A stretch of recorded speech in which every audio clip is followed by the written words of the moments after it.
Behind me is a bronze statue of Katherine von Bora.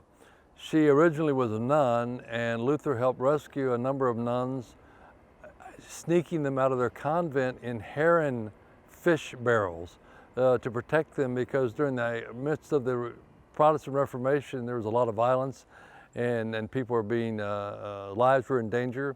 So Luther helped rescue her, and originally she lived with Cronach and his wife in his home, where they were trying to match her up with a doctor in town. They were sort of engaged, but the doctor got wet feet and left her without marrying her.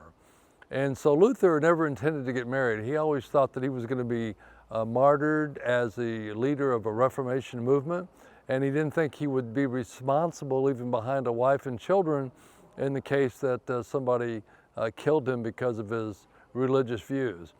But eventually Luther fell in love with this young lady who was 26 years younger than him, and they were married on June 27th in 1525 and lived their life out together in the Luther house.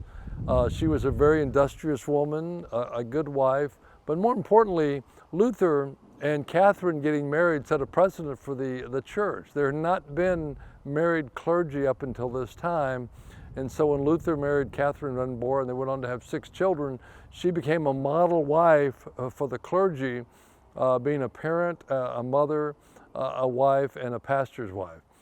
And so this woman was industrious. She oversaw this facility, the Luther house.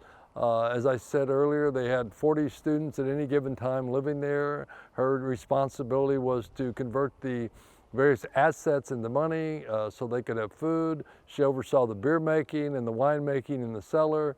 They also out back had stables with cattle and horses and sheep and goats and chickens and pigs.